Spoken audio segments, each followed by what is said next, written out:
Well, anyway, Chris, they've bloody done it, haven't they? You're not happy, are you? I'm not happy. Well, I'm happy. give and take. Give and take, yeah. But there's a primary reason for your dissatisfaction. Yes. Which is? They bloody called it a Daytona. How dare they? I mean, I get it. They wanted to maintain heritage and blah-de marketing, everything else, but... What else would they call it, though? The Daytona Beach or the Miami. We had this conversation last time. Triple smasher. Yeah, the triple bang wang. But yeah, ladies and gentlemen, this is the Daytona 660, and it was no secret. It was leaked out, and Triumph did a very good job of doing that. And here it is. What do you reckon? It's I actually think it looks really nice. It does look good. Like it does off look the good. bat, looks nice. From what I've heard, sounds pretty decent as well. Yeah, I mean, you ridden the Trident? No. So the lower capacity, if you like, 660 Trident engine, it's beautiful. It's got everything about obviously it sounds like a triple and it goes like a triple, but it's the best of a twin and a four pot, and that is. But it's a bit more than that. It's the sound. You're not a massive. You haven't got a massive boner for triples, have you? I've got a triple. I bet you can't guess what it is. Oh, well, that old Yamaha thing. Yeah. Oh yeah. Still a triple. But yeah, the Triumph MVs, they sound beautiful on the Ranger. And it makes sense because inline fours are beautiful but have drawbacks. Twins are beautiful but have drawbacks. So it's kind of a middle ground pleaser. I still don't know why. It must be must be a financial thing, but I still don't know why more Japanese manufacturers haven't gone down the triple route, because as you said, it's just there's no compromise and they sound incroyable. Well, no, but it is a compromise. That's why it's good. It's not. Well, I think it is a compromise because it's halfway between the two. That's what a compromise is, isn't it? Okay, sorry, but there are no disadvantages. Let's go. Anyway, this bike, in the same reason, adventure bikes have that beak. Yeah. Yeah. It seems like these sort of middleweight naked sportsters budget things all seem to look very similar, don't they? I mean, I like what they've done with the front end. It's a nice sort of... Yeah, it could say Suzuki on it. Or Yamaha Honda. or Honda. Yeah. but I mean, that is a shame but that's the modern world. If you want something really peppery and exciting, go to a steakhouse. But let's get some numbers. Right, first off, this is a big one. Have a guess how much the price is? 9,999. No. 9. And this is what surprised me too. It's 8,595 on the road, which is good value. Which is What's very the good. Suzuki? Just over 8, I think. Because that's what... Actually, no, I think it might be... I don't think the price has been 100% announced yet. Maybe it has. I don't know. But it's around that. It's similar. Okay. Yeah. And that's its target. Yes. Well, yeah. I mean, they mentioned in the press briefing, they mentioned bikes like the CBR 650R, the Ninja 650R, the R7, GSX-8S, and RS 660, the Aprilia. So, yeah, they're covering... It's a big class. It's the most popular... You know when adventure bikes came in and went, whoa, everyone buys an adventure bike. This is the new adventure bike, isn't it? Yeah, but then is it the most popular because in the 600s as we know it, you can't really... Well, previously, they had been stopped, didn't they? There wasn't many of them running around, so it's kind of... It's both. But I understand it. We look, you can't just pass your test and go sit on a bloody Fireblade, can you? No. And finally now, there is a step up for something... between, the R3 and the R1. Yeah. I mean, because it's massive, isn't it? If the R6 wasn't there... Yeah, R7. Well, this is why I'm saying that's why the R7 was sort of put in there. Yeah. If the R6 was just discontinued and they forgot about it, you'd have a bit of a wake-up call, wouldn't you, that Friday morning? What a great day, though. Numbers-wise, they sold 40,000 Tridents and Tiger 660 Sport. So Euro or world? In world. So it's still a big number. It's only a couple of years ago. So this bike apparently is designed to lead the pack, according to Triumph. Hollywood numbers. I know you're all gagging to find out. It's 95 brake horsepower. Wow. 17% more than the Trident. And then if you look at the graph, which we may be able to get hold of, it basically does everything the Trident does up until the red line of the Trident, and it goes and keeps going. So it's definitely sportier. It's 12,650 RPM red line, 69 newton meters of torque, which is 9% more than the Trident, and 80% of that torque is delivered at 3,125 RPM. So big spread of power. It's A2 friendly, of course. Talking of A2 friendliness, 810 millimeter seat height, so it's fairly accommodating. 3 colours: Snowdonia white, satin granite black, bold carnival red. Snowdonia white. Yes, yeah. Are they Welsh? British, darling. And then I'll get this out of the way as well. It is made in Thailand. There'll be plenty of comments about, it's not a British brand. But of course, it was all designed, developed, etc. over here.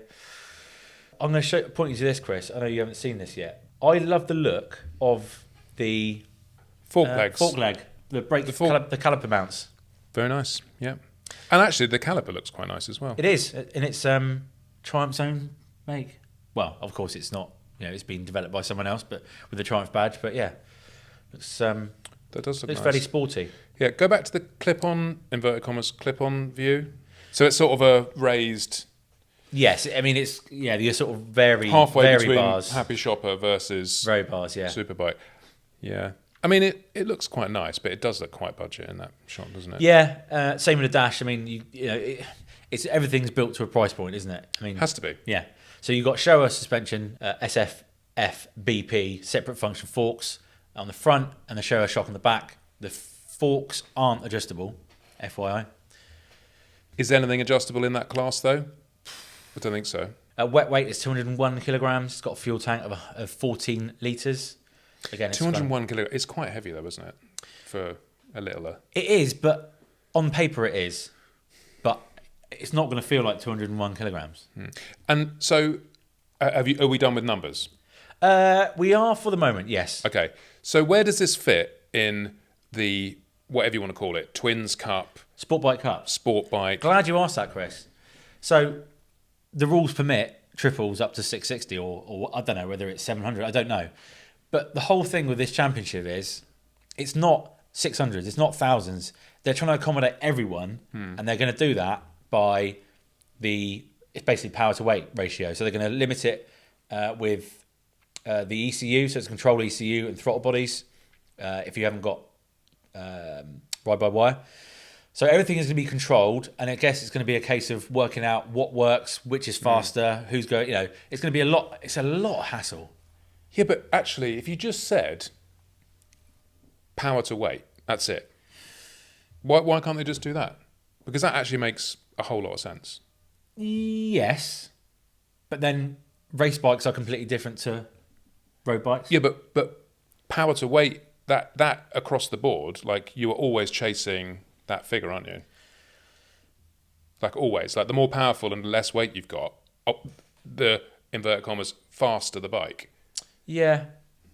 I mean, I've no idea how it's going to work. I don't think anyone has any idea of how it's going to work because it's going to be so complicated. I think this is part of a bigger conversation though, because if you look at something that I picked up on a podcast the other day, shout out to Jace from Gypsy Tales. He mentioned so it's all about entertainment. Racing is all about entertainment. And just because a class isn't selling, a bike isn't selling, it doesn't mean to say that there shouldn't be any racing. F1 car, you can't go and buy an F1 car, can you? No, that's boring as fuck though anyway, isn't it? For most people, or for some people. I think most a lot of people like it. A lot of rich people like it. Yeah, but if you went, do you want F1 now or F1 30 years ago? The point is, you can't go and buy an F1 car. That's my point. No, or a MotoGP bike. Exactly, but it's still entertaining. Yeah, but I think it'd be entertaining to have a bagger on the same grid as an RS660 if it had the same power and weight. Yes, but the bagger could have 1,000 horsepower, but it weighs stupid amount of money. Like it's like Mario Kart, isn't it? You have Donkey Kong, wouldn't accelerate very quickly, but in a straight line he's off, and then you'd have little, what's his name? Mushroom Head, Toad. Ensuring riders always feel in complete control, the Daytona 660 is equipped with rider-focused technology including 3 rider modes, Sport, Road and Rain, which optimise throttle response and traction control settings for the conditions. Plus there's a new emergency deceleration warning system, essentially the brake flash that BMW and Honda and everyone else seems to. I hate that. I hate that as well. So much. Yeah. You want to look cool. It's freaking me out. And you just go, woo! And then it's like the bike's going, you might, something's happened. It's like, I broke. Mode-wise. Yeah. On a bike of that ilk, is a modes really necessary? Or is this link it to an EUE thingy? I think you've got to take your experienced racer, rider hat off for a minute. This is a bike designed to get people off your R3s and R125s and everything else onto a bigger. Okay, I would happily let my gran ride this bike. It's going to be. They're so easy, and that's another thing. Is she still alive? Oh no, she's not. That joke doesn't work anymore, does it? Well, that's how easy it is to ride. The triples are so much easier to ride, I think, than fours and twins. But anyway, yeah. What was your original point? It was just about. Modes. Is it necessary? Is it part of the modern bike to have to have the mode? I mean, why wouldn't you? If you got the technology to have it, why wouldn't you have different modes to make riders feel more safer and more at home, easier to ride, etc. I don't know. So the geeks amongst you will want to know: there's a new crankshaft with increased gear width. There's a new camshaft and cam profile. There's a new cylinder head, pistons and gudgeon pins. New valve gear. The gearing is different. Go on.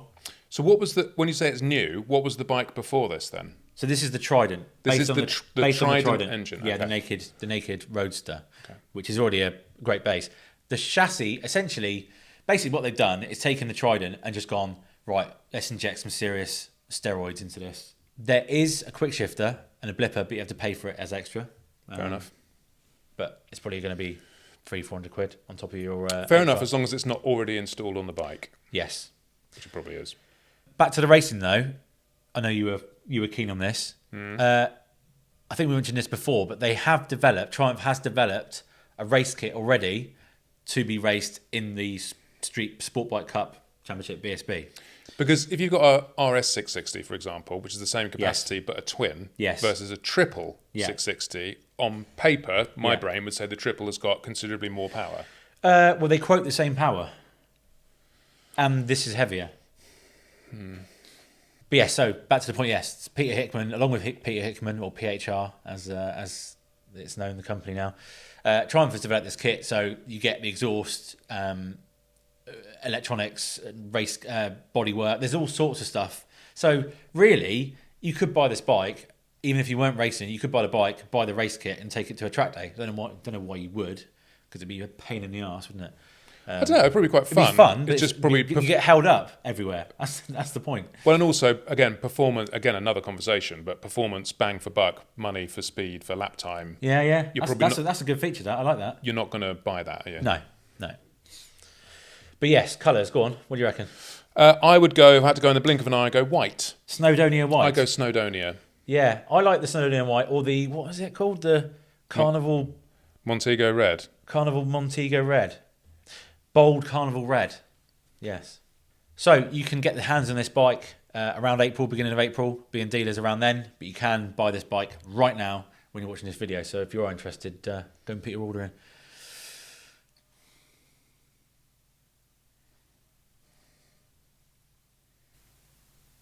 But it's not a new Daytona. No. But well, technically it is, but it's not. No. Is it going to come?